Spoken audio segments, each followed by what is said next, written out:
The president will lunch Tuesday with lawmakers he spent much of the summer blasting then Washington CNN President Donald Trump's feud with GOP Sen. Bob Corker erupted Tuesday, threatening to sour an effort to pull the president and Capitol Hill Republicans together to spark momentum behind a crucial push for tax reform.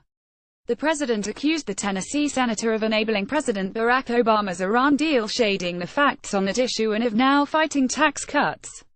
Bob Corker, who helped President O give us the bad Iran deal couldn't get elected dog catcher in Tennessee, is now fighting tax cuts, Trump said, adding Corker dropped out of the race in Tennessee when I refused to endorse him, and now is only negative on anything Trump.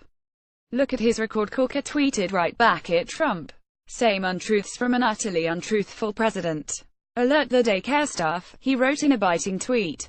This latest dust-up comes as Trump is set to attend lunch Tuesday with lawmakers he spent much of the summer blasting for failing to enshrine his political agenda.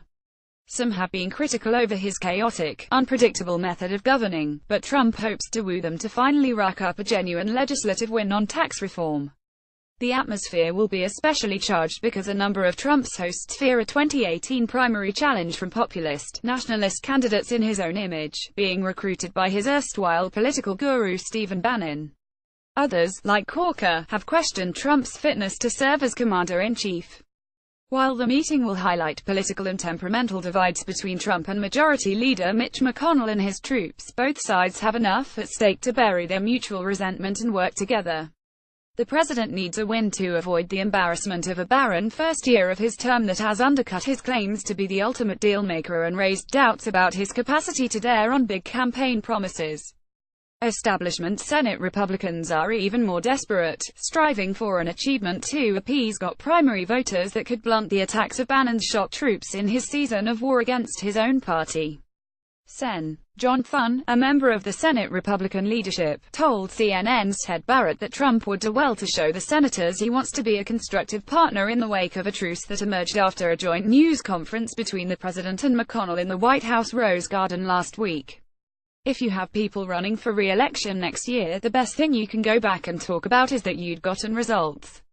I think to the degree that President dares that message, it will be very well received by Republican senators, Thune, of South Dakota, said. Sen. David Perdue, a Georgia Republican, told CNN the president did not need to make a rah-rah speech but should make the point that the challenge before Republicans was bigger than tax reform. It was about their capacity to improve the lackluster performance to show they could govern. People back home are apoplectic that the Republican Senate is not backing this president's agenda. People didn't elect Donald Trump because they are enamored with Congress. Just the opposite, I believe. That's how I was elected, Perdue said. And Louisiana Republican Sen. John Kennedy told CNN's Lauren Fox he would like to hear a commitment from Trump that he will go to the mat selling whatever the tax plan is to the American public. What he'd like to hear from the president is first of all what his priorities are. I mean, everyone knows what the buffet looked like, but we can't all have a dish of everything, he said. I'd like to see him make as many visits to as many states as he possibly can, and for the next 3 months I'd like to hear him talk about 3 things: tax reform, and tax reform. Healthcare 2.0. But the magnitude of the tax reform push is already raising questions about whether the White House and Hill Republicans can avoid the discord that turned the party's healthcare push earlier this year into a disaster.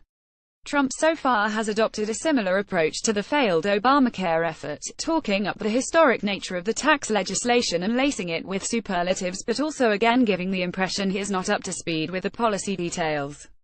For instance, the president told GOP House members on a conference call on Sunday that they were on the verge of doing something very, very historic after promising Fox Business News in an interview the biggest tax cuts ever in the history of this country. But he also warned in the call that if Capitol Hill Republicans did not pass a tax bill, they will face defeat in the midterm elections in November 2018, a congressional source told CNN's Jamie Gangle. But aside from a pledge to cut corporate taxes to 20%, calls to abolish the estate tax and a simplification of tax brackets, much remains unknown about the nuts and bolts of the tax plan. It's reminiscent of the Obamacare repeal debacle. Just a few months ago, Trump was promising wonderful healthcare, with lower deductibles, low premiums, better care and coverage for all, promises that he found impossible to reconcile in the failed repeal effort. When it came to details, Trump didn't know, didn't care, or both, one source had said.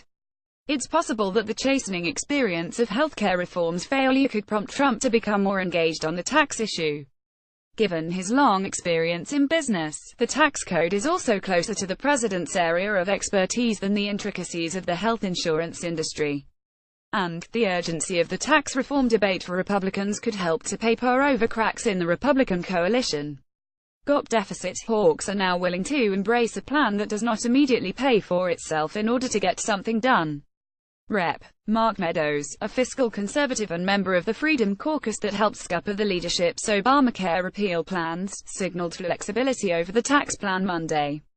"We are perhaps at some short-term exposure on the deficit side of things," Meadows told CNN's Wolf Blitzer. Building support, but the White House has yet to solve the key impediments to building support for the tax plan. So far, outlines of the legislation suggest a fairly standard GOP tax bill that will ease the way for corporations and offer net advantages to the most wealthy in society, an opening that Democrats are already exploiting. Yet Trump's appeal during the campaign was anchored partially on his promise to be a champion of blue-collar voters in the Midwest and middle-class Republicans elsewhere. That's one reason why the president shot down Monday a report that the ceiling on tax-free contributions to retirement plans could be drastically cut under the tax reform effort. There will be no change to your 401k.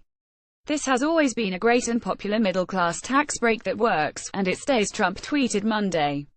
In another effort to show that the president was looking out for his core voters, his budget chief Mick Mulvaney told Fox News Sunday that Trump had repeatedly ruled out cuts to entitlement spending to pay for tax cuts. Mulvaney said Trump told him, "I promised people I wouldn't change Social Security. I'm not going to do it." In another possible sign that the White House is seeking to reconcile Trump's promises with traditional GOP tax policy, Axios reported that the plan could retain the current tax rate of 39.6% for those earning more than $1 million. The move could partially dampen Democratic attacks that the tax plan represents a huge giveaway to Trump and his rich friends, though it would disappoint traditional fiscal conservatives in the GOP. CNN's Ted Barrett and Lauren Fox contributed to this story.